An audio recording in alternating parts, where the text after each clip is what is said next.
हम chemical composition की बात करें, जब हम न्यूक्लिक एसिड के केमिकल कंपोजिशन की बात करते हैं तो हम ये देखते हैं कि न्यूक्लिक एसिड जो है वो पॉलीन्यूक्लियोटाइड चेन से मिलकर बना होता है ना। किससे मिलकर बना होता है? पॉलीन्यूक्लियोटाइड चेन से मिलकर बना होता है। और ये जो पॉलीन्यूक्लियोटाइड चेन है ये किससे मिलकर बना होता है? न्यूक्लियोटाइड से। न्यूक्लियोटाइड किससे मिलकर बना हुआ होता है? न्यूक्लियोटाइड दो चीजों से मिलकर बना होता है।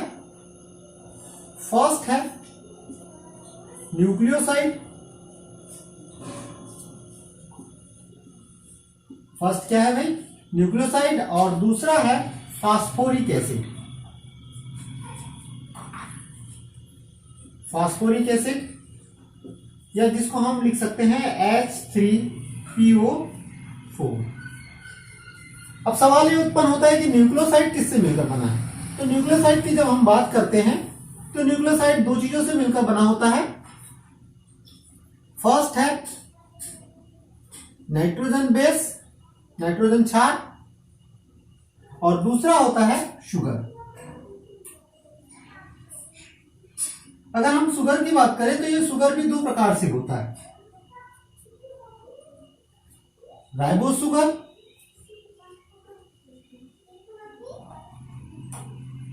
और दूसरा होता है डीऑक्सी राइबोस शुगर।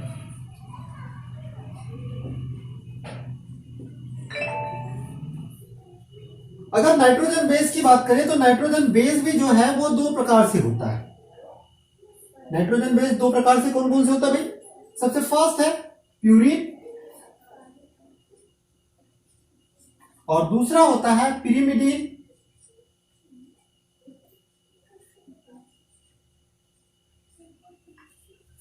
प्यूरिन भी दो प्रकार से होता है,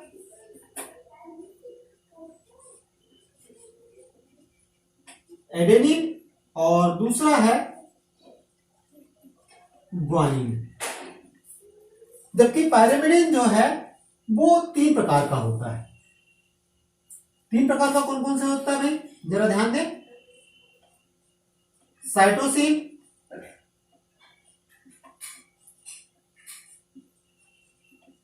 थाइमिन और यूरेसिल। तो किसी न्यूक्लिक एसिड का जो केमिकल कंपोजिशन है कुछ इस प्रकार से होता है। अब इसी केमिकल कंपोजिशन में प्रत्येक की स्ट्रक्चर हम समझते हैं कि प्रत्येक की स्ट्रक्चर कैसी होती है। केमिकल कंपोजिशन देखा और केमिकल कंपोजिशन में हम बात कर रहे थे कि न्यूक्लिक एसिड जो है वो न्यूक्लियोटाइड से मिलकर बने होते हैं। न्यूक्लियोटाइड, न्यूक्लियोसाइड और फास्फोरिक एसिड से मिलकर बने होते हैं। वहीं पर न्यूक्लियोसाइड नाइट्रोजन बेस और पेंटोज शुगर से मिलकर बने होते हैं। तो इनकी केमिकल स्ट्रक्चर अगर हम देखें तो हम सबसे पहले देखते हैं फास्फोरिक एसिड की। ठीक है, अगर हम फास्फोरिक एसिड की बात करें तो H3PO4, इसकी स्ट्रक्चर कुछ इस प्रकार से होती है। वहीं पर अगर हम पेंटोज शुगर की बात करें तो पेंटोज शुगर जो है यहाँ 5 कार्बन वाली शर्करा होती है। और न्यूक्लिक एसिड चूंकि दो प्रकार के होते हैं, डीएनए और आरएनए, तो उसी आधार पर यहाँ पेंटोज शुगर भी दो प्रकार की होती है। दो प्रकार की कौन कौन से? एक तो होते हैं ribose sugar, ribose pentose sugar, और दूसरी होती है डीऑक्सी राइबोस पेंटोज शुगर। अगर हम यहां पर स्ट्रक्चर देखें तो ये जो ऊपर वाली स्ट्रक्चर आप देख रहे हैं ये राइबोस शुगर की है। ये किसकी है? राइबोस शुगर की है। और चूंकि ये 5 कार्बन वाली शर्करा है, 1, 2, 3, 4 और 5। दूसरी ओर नीचे की ओर पाई जाने वाली जो स्ट्रक्चर है, नीचे की ओर जो स्ट्रक्चर आपको दिखाई दे रही है वह डीऑक्सी राइबोस शुगर है। क्यों? क्योंकि इसके दूसरे कार्बन में एक ऑक्सीजन परमाणु का अभाव है। इस कारण से ऑक्सीजन परमाणु चूंकि बाहर निकल चुका है, इस कारण से इसको डीऑक्सी राइबोस शुगर कहा जाता है। तो यहां हम लिख सकते हैं डीऑक्सी राइबोस शुगर। अब चलिए अब हम बात करते हैं नाइट्रोजन बेस की। नाइट्रोजन बेस जो है वो मुख्य रूप से दो प्रकार के होते हैं, प्यूरिन और पायरिमिडीन। प्यूरिन की अगर हम बात करें तो प्यूरिन जो है वो डबल रिंग स्ट्रक्चर वाली संरचना होती है। इसमें मुख्य रूप से एडेनिन और ग्वानिन शामिल है। अगर हम आप एडेनिन की स्ट्रक्चर देखें तो एडेनिन की स्ट्रक्चर कुछ इस प्रकार से होती है।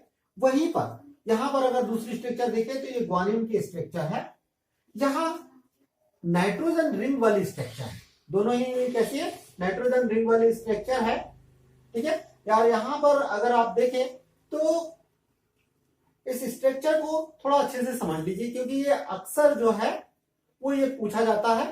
अगर एडेनिन की बात करें तो एडेनिन को ए के द्वारा रिप्रेजेंट किया जाता है, वहीं ग्वानिन की बात करें तो ग्वानिन को जी के द्वारा रिप्रेजेंट किया जाता है।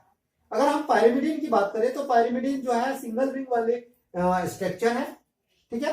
यहां पर ये मुख्य रूप से 3 प्रकार की होती है, साइटोसिन, थायमिन और यूरेसिल। आप इनके स्ट्रक्चर को अगर देखें तो जनरली लगभग सेम स्ट्रक्चर होती है, लगभग सेम स्ट्रक्चर होती है, केवल थोड़ा बहुत अंतर होता है। जैसे कि आप थायमिन में देख रहे हैं, थायमिन में अगर हम बात करें तो इसके दूसरे कार्बन पर जो है मेथिल समूह है, लेकिन वहीं पर यूरेसिल की बात करें तो इसमें से मेथिल समूह हटा दिया गया है और बाकी जो संरचना है वो किसके समान है? थायमिन के समान ही है। वहीं पर अगर हम बात करें साइटोसिन की तो साइटोसिन की जो संरचना है वह अन्य 2 संरचनाओं से हल्का सा भिन्न